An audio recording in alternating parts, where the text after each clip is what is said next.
Selamat pagi semuanya. Kita akan melanjutkan renungan kita dari kitab Matius. Masih berbicara tentang teguran Tuhan kepada para pemimpin, ahli Taurat, serta orang-orang Farisi. Kalau kemarin kita sudah merenungkan Matius pasal 23, ayat 13 sampai 15.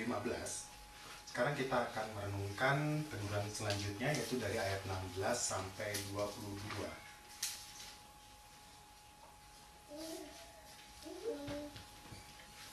Seperti biasa, untuk melihat latar belakangnya, kita akan perhatikan ayat ini mulai dari ayat yang pertama. Matius pasal 23 ayat 1. Maka berkatalah Yesus kepada orang banyak dan kepada murid-muridnya, katanya, ahli-ahli Taurat dan orang-orang Farisi telah menduduki kursi Musa. Sebab itu turutilah dan lakukanlah segala sesuatu yang mereka ajarkan kepadamu. Tetapi janganlah kamu turuti perbuatan-perbuatan mereka, karena mereka mengajarkannya tetapi tidak melakukannya. Mereka mengikat beban-beban berat lalu meletakkannya di atas bahu orang, tetapi mereka sendiri tidak mau menyentuhnya. Semua pekerjaan yang mereka lakukan hanya dimaksud supaya dilihat orang. Mereka memakai tali sembahyang yang lebar dan jubah yang panjang. Mereka suka duduk di tempat terhormat dalam perjamuan dan di tempat terdepan di rumah ibadat. Mereka suka menerima penghormatan di pasar dan suka dipanggil rabi. Tetapi kamu, janganlah kamu disebut rabi, karena hanya satu rabimu, dan kamu semua adalah saudara. Dan janganlah kamu menyebut siapapun bapa di bumi ini, karena hanya satu bapamu, yaitu Dia yang di sorga. Janganlah pula kamu disebut pemimpin, karena hanya satu pemimpinmu, yaitu Mesias. Barang siapa terbesar di antara kamu, hendaklah ia menjadi pelayanmu. Dan barang siapa meninggikan diri, ia akan direndahkan. Dan barang siapa merendahkan diri, ia akan ditinggikan. Celakalah kamu, hai ahli Taurat dan orang-orang Farisi, hai kamu orang-orang munafik, karena kamu menutup pintu kerajaan sorga di depan orang, sebab kamu sendiri tidak masuk dan kamu merintangi mereka yang berusaha untuk masuk. Celakalah kamu, hai ahli Taurat dan orang-orang Farisi, hai kamu orang-orang munafik, sebab kamu menelan rumah janda-janda, sedang kamu mengelabui mata orang dengan doa yang panjang-panjang. Sebab itu kamu pasti akan menerima hukuman yang lebih berat. Celakalah kamu, hai ahli Taurat dan orang-orang Farisi, hai kamu orang-orang munafik, sebab kamu mengarungi lautan dan menjelajah daratan untuk mentobatkan satu orang saja menjadi penganut agamamu. Dan sesudah ia bertobat, kamu menjadikan dia orang neraka yang 2 kali lebih jahat daripada kamu sendiri. Sekarang kita perhatikan ayat 16 sampai ayat 22. Celakalah kamu, hai pemimpin-pemimpin buta yang berkata, bersumpah demi bait suci, sumpah itu tidak sah. Tetapi bersumpah demi emas bait suci, sumpah itu mengikat. Hai kamu orang-orang bodoh dan orang-orang buta, apakah yang lebih penting, emas atau bait suci yang menguduskan emas itu?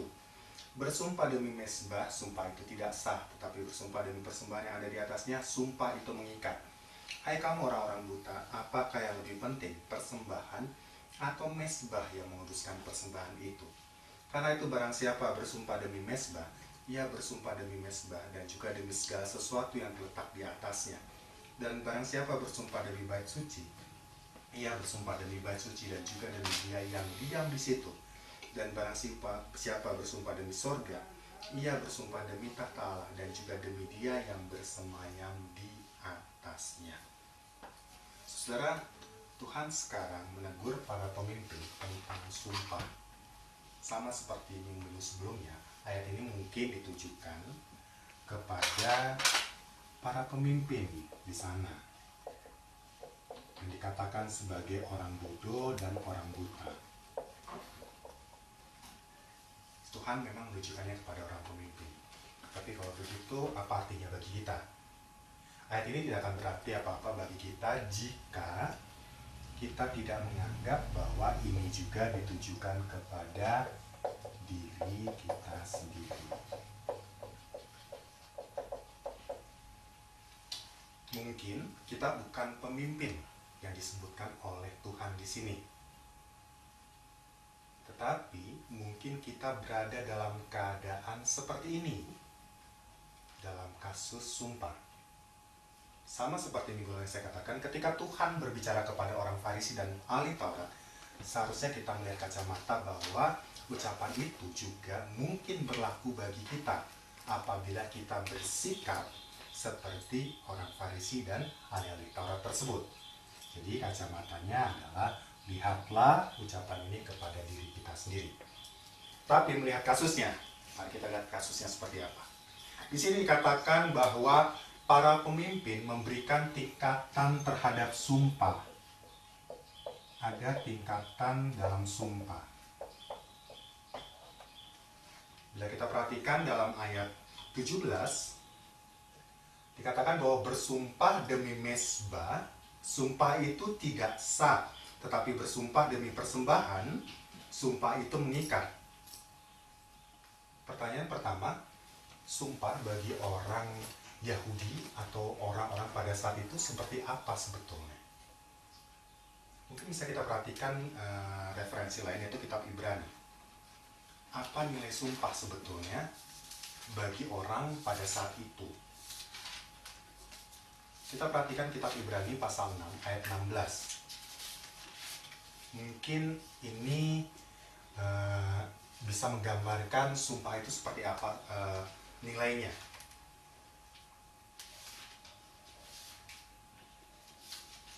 Nilai sumpah itu seperti dikatakan dalam Ibrani 6 ayat 16.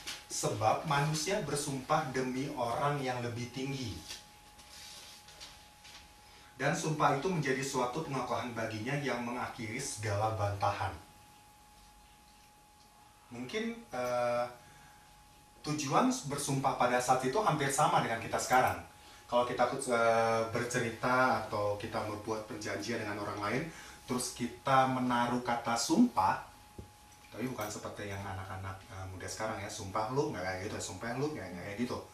Tapi ketika kita nyatakan saya bersumpah terhadap suatu perjanjian atau perkataan, itu kita hendak menyatakan bahwa apa yang kita janjikan, apa yang kita katakan itu benar. Makanya sumpah demi apa? Biasanya seperti ya, demi Tuhan. Kita bawa-bawa nama Tuhan. Supaya lawan bicara kita ataupun lawan janji kita itu memiliki satu kepastian. Itu sumpah kan seperti itu ya. Saya besok akan datang ke rumah Anda misalnya. Benar, kata orang lawan bicara. Iya, sumpah saya akan datang. Ketika kita katakan sumpah, seakan-akan bahwa kita mengikat Tuhan misalnya, sumpah demi nama Tuhan, bahwa besok saya pasti akan datang ke rumah Anda untuk mengokohkan perkataan kita atau janji kita. Seperti dalam Ibrani 6 ayat 16 katakan, menjadi suatu pengokohan yang mengakhiri segala bantahan. Makanya dalam pengadilan pun, hukum mengikat seseorang bahwa perkataan jujur atau tidak itu dengan sumpah. Saya bersumpah demi nama Tuhan bahwa yang saya katakan ini benar, misalnya seperti itu. Itu sumpah. Tetapi di sini, dalam kitab Matius, para pemimpin merubah nilai sumpah dengan adanya tingkatan sumpah. Bersumpah demi bait suci, sumpah itu tidak sah, tetapi bersumpah demi emas bait suci, sumpah itu mengikat. Ada tingkatan sumpah. Jadi ketika seseorang melakukan satu transaksi, misalnya jual beli, bahwa dia bersumpah ini akan dilakukan, mereka memakai tingkatan sumpah tersebut. Sebetulnya dalam kebiasaan orang Yahudi, mereka tidak ingin memakai nama Allah. Mereka menjauhkan. Makanya nanti di dalam ayat 22 dikatakan di sana mereka hanya bersumpah demi sorga. Mereka tidak berani mengatakan saya bersumpah demi nama Tuhan. Karena nama Tuhan itu begitu sakral bagi orang Yahudi. Jadi mereka katakan saya bersumpah demi surga untuk melakukan sesuatu. Tapi pada intinya dalam hal sumpah, ada tingkatan sumpah. Saya dapat membatalkan satu sumpah apabila sumpah itu diikat hanya, seperti dikatakan seperti, hanya demi emas bait suci. Ada nilainya. Saudara, sumpah memang bisa dibatalkan sebetulnya. Tapi ada satu keadaan khusus yang membuat sebuah sumpah bisa dibatalkan. Mari kita perhatikan kitab Imamat pasal 5. Dalam budaya Yahudi memang dapat membatalkan sumpah. Perhatikan Imamat pasal 5.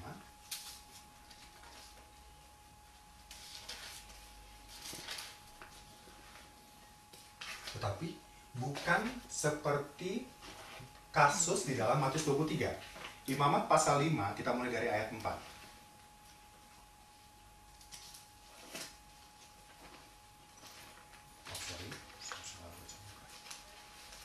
Imamat pasal 5.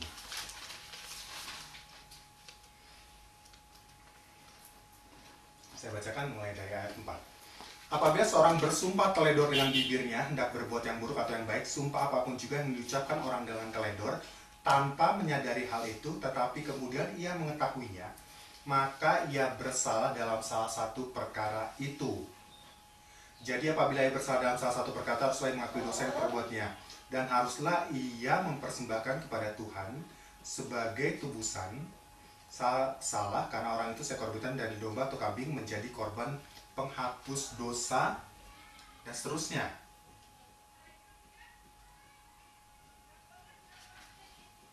Ada orang bisa teledor dalam hal bersumpah, dan sumpah tersebut memang bisa dibatalkan. Tetapi kasusnya seperti yang dikatakan seperti ini, keteledoran.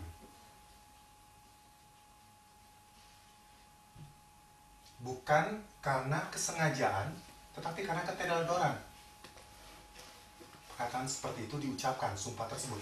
Maka dia dapat saja tidak memenuhi sumpah tersebut, tetapi dia harus memberikan korban penebusan salah seperti yang diucapkan di dalam kitab Imamat barusan. Berbeda kasus dalam Matius 23 ayat 16-22. Orang memberikan tingkatan sumpah. Apabila saya bersumpah dengan nilai yang lebih rendah, saya memiliki hak untuk tidak memenuhinya. Itu perbedaannya. Perbedaan dengan dalam kitab Imamat. Dan perbuatan yang demikian juga pernah ditegur oleh Tuhan. Mari kita perhatikan dalam kitab Matius pasal 5.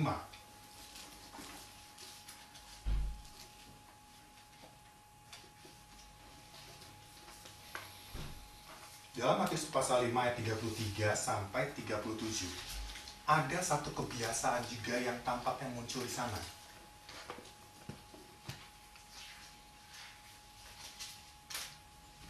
Orang gampang memberikan sumpah palsu. Ingat, kita harus berpegang pada ayat 33. Ada orang yang bersumpah palsu, makanya Tuhan memberikan penjelasan mengenai sumpah tersebut. Kamu telah mendengar pula difirmankan kepada nenek moyang kita, jangan bersumpah palsu, melainkan peganglah sumpahmu di depan Tuhan. Tetapi aku berkata kepadamu, janganlah sekali-sekali bersumpah baik demi langit, karena langit adalah tahta Allah, maupun demi bumi, karena bumi adalah tumpuan kakinya, maupun demi Yerusalem, karena Yerusalem adalah kota raja besar. Jangan juga engkau bersumpah demi kepalamu, karena engkau tidak berkuasa memutihkan atau menghitamkan sehelai rambutmu. Jika ya, hendaklah kamu katakannya. Jika tidak, hendaklah kamu katakan tidak. Apa yang lebih daripada itu berasal dari si jahat. Perlu diingat, tadi saya katakan kuncinya di ayat 33. Bukan permasalahan tidak boleh bersumpahnya, tetapi jangan sampai kita bersumpah palsu. Dalam ayat pasal 23, jangan sampai berencana memberikan tingkatan sumpah. Saudara, saya tidak tahu dengan saudara, tapi saya sering mengucapkan kata insya Allah. Insya Allah ini sebenarnya dalam kitab Yakobus, terjemahan lama kita pakai ya. Kalau kita perhatikan Alkitab terjemahan lama, kata insya Allah ini dipakai. Ini bukan monopoli orang Muslim, bukan. Tapi ini kan bahasa Arab, insya Allah ini. Jika Tuhan menghendaki. Tetapi sebetulnya kata ini tidak boleh dipakai main-main. Kadang-kadang kalau kita berbicara insya Allah tuh biasanya 50%. Besok bisa datang nggak ke rumah saya? Insya Allah, itu 50-50. Sebetulnya nilainya itu 99%.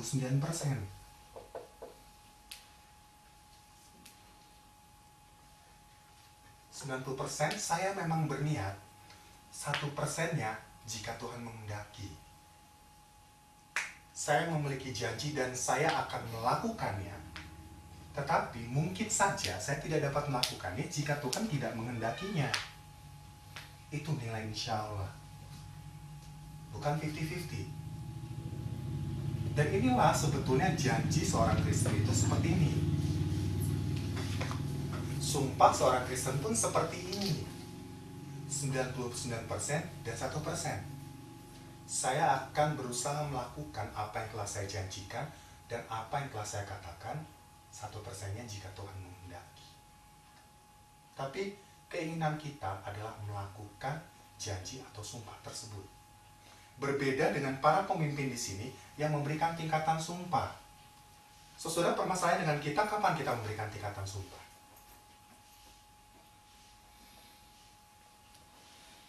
Ini harus kita tarik dalam kehidupan kita sehari-hari. Kapan kita memberikan tingkatan janji? Saya akan membuat sumpah itu setara dengan janji. Saya selalu bertanya nih, kenapa kita dengan gampang memberikan janji? Saya berpikir karena kita dibiasakan untuk berjanji. Dari kecil, orang tua kita membiasakan kita untuk berjanji. Kalau anak kecil nangis, kita kemudian memberikan janji. Cup, berhenti nangis, nanti saya belikan ini. Karena saya perhatikan, kadang-kadang saya melakukan hal yang sama terhadap anak saya. Kalau dia sudah menangis, oh bentar, mamanya mau datang, mama mau datang. Padahal mungkin sejam, 2 jam lagi. Anak sudah dibiasakan hidup dengan janji, dalam tanda kutip janji kosong. Dengan kata lain, anak sudah dibiasakan hidup dengan kebohongan karena janji kosong. Akhirnya kita pun terbiasa memberikan janji kosong dalam kehidupan kita.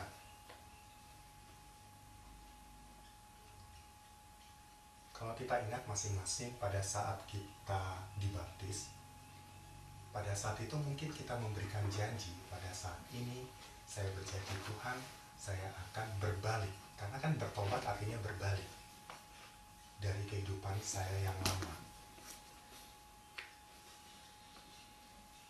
Tapi kalau kita perhatikan kehidupan kita kemudian, kita kadang-kadang jatuh kembali ke dalam kedosaan kita yang lama. Padahal kita sudah berjanji. Permasalahan seperti itu.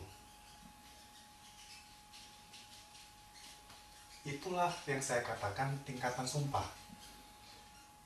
Kadang-kadang untuk satu masalah yang ringan, kita berikan janji atau sumpah yang ringan. Dan untuk masalah yang berat, kita berikan sumpah dan janji yang berat. Seperti itu. Diri kita sendiri tidak ada bedanya dengan para pemimpin sebetulnya. Mereka memberikan tingkatan sumpah karena ada keinginan untuk meminimalisir sumpah tersebut.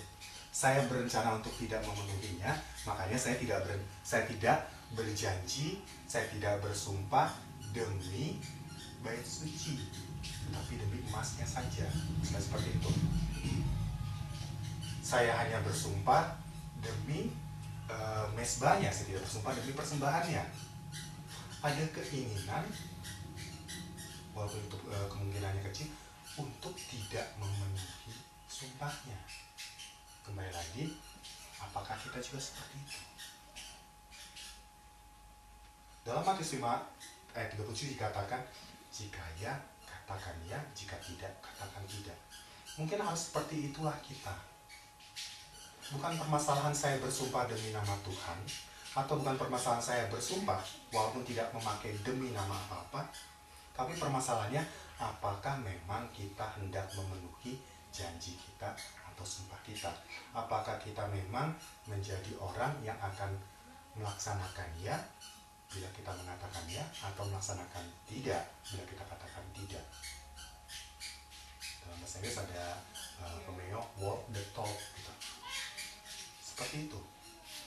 apakah kita memang orang yang bisa dipegang integritasnya, yang tidak memberikan nilai kepada sumpah. Ketika saya bersumpah atau ketika saya berjanji, memang sumpah atau janji tersebut nilainya kokoh, bukan hanya ucapan bibir semata. Saudara, lalu ada permasalahan. Bolehkah orang Kristen bersumpah? Itu pertanyaannya. Karena tidak bisa dipungkiri, dalam beberapa kasus orang Kristen dalam tanda kutip ini dipaksa untuk bersumpah. Seharusnya bagi seorang Kristen, perkataan yang keluar dari mulutnya itu adalah sumpah, karena kita katakan di depan nama Tuhan. Janji yang keluar dari mulut kita sebetulnya itu adalah janji di hadapan Tuhan dan sumpah di hadapan Tuhan, dan itu mengikat sifatnya. Tetapi dalam beberapa kasus kita diminta untuk bersumpah. Misalnya dalam kasus pengadilan. Bagi beberapa agama memang mereka diminta meletakkan tangannya di atas kitab suci kemudian bersumpah, seperti itu. Tapi memang bagi orang Kristen, kita tidak diminta mengatakan saya bersumpah. Dalam pengadilan kita biasanya diminta mengatakan saya berjanji. Karena beberapa ini mengatakan kita tidak boleh bersumpah. Bagi saya secara pribadi, berkata saya bersumpah atau saya berjanji itu sebetulnya nilainya sama.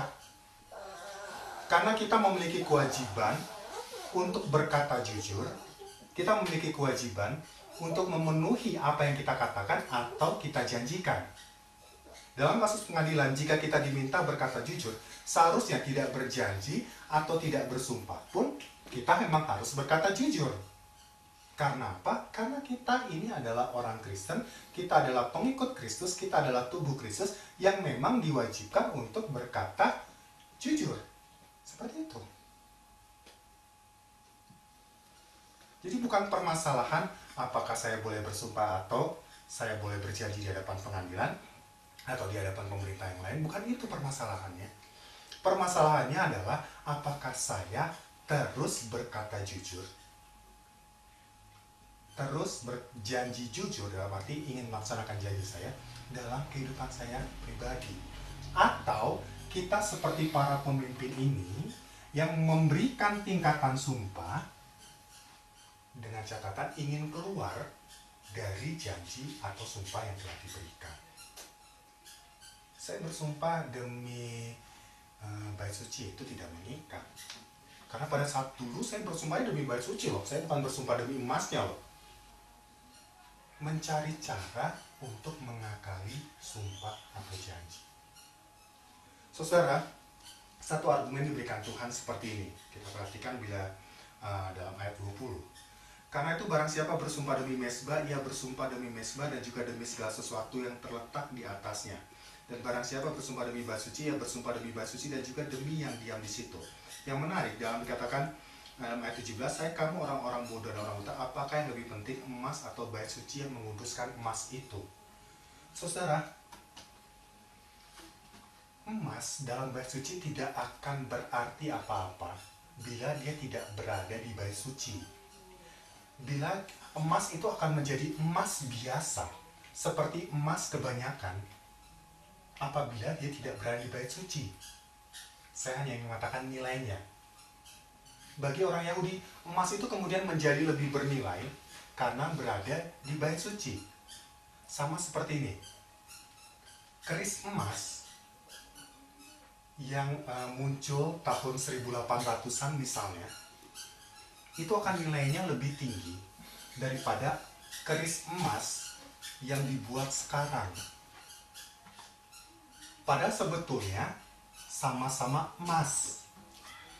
Tetapi ada yang membuat emas itu menjadi lebih bernilai, yaitu sisi sejarahnya. Karena dibuat tahun 1800, nilai sejarahnya, nilai kekunoannya, itulah yang membuat dia menjadi lebih bernilai. Itulah argumen Tuhan di sini. Emas di bait suci itu akan menjadi emas biasa-biasa saja apabila tidak berada di bait suci. Karena orang Israel menganggap bait suci itu begitu vital, begitu penting bagi kehidupan mereka. Makanya itu menjadi bernilai. Tuhan katakan itu sebetulnya tidak ada artinya yang Anda katakan. Emas itu adalah biasa, kecuali dia berada di bait suci menjadi istimewa. Tuhan tidak katakan bahwa tidak ada nilai sebetulnya dalam sumpah. Tidak ada tingkatannya. Jika memang kita berjanji atau bersumpah di hadapan Allah, peganglah itu dan tepatilah itu. Jangan memberikan tingkatan dalam sumpah tersebut. Jadi saudara, bagi seorang Kristen, yang menjadi ujian bagi kita adalah apakah kita memang mengeluarkan kata yang ingin kita tepati atau tidak. Apakah kita memang memiliki integritas untuk melaksanakan apa yang kita janjikan atau tidak. Atau kita juga terbiasa memberikan janji kosong kepada orang lain. Kita memberikan perkataan-perkataan yang tidak bisa kita tepati atau yang nilainya tidak ada sama sekali. Karena kita seperti para pemimpin memberikan tingkatan terhadap pernyataan kita, terhadap janji kita. Setiap kata yang keluar dari mulut kita memiliki nilai di hadapan Tuhan. Karena kita katakan di hadapan Tuhan. Dalam kitab Kolose 3:17 dikatakan bahwa segala perkataan perbuatan itu harus kita lakukan di dalam nama Yesus, seperti itu. Makanya saudara, kita pun berdoa. Ada beberapa orang menyatakan bahwa kita berdoa harus itu dalam nama Tuhan Yesus. Tapi permasalahannya sebetulnya dalam setiap perkataan kita, dalam setiap perbuatan kita, ketika kita katakan di dalam nama Tuhan Yesus, berarti kita melakukannya sesuai dengan otoritas Tuhan. Berarti kita melakukannya sesuai dengan keinginan Tuhan. Seperti itu. Jadi ketika kita berjanji dan kita katakan kita adalah orang Kristen, berarti kita berjanji di dalam nama Yesus. Dan kita memiliki kewajiban untuk memenuhinya. Jadi tantangan buat kita, jangan biasakan berjanji kosong. Jaga ucapan kita.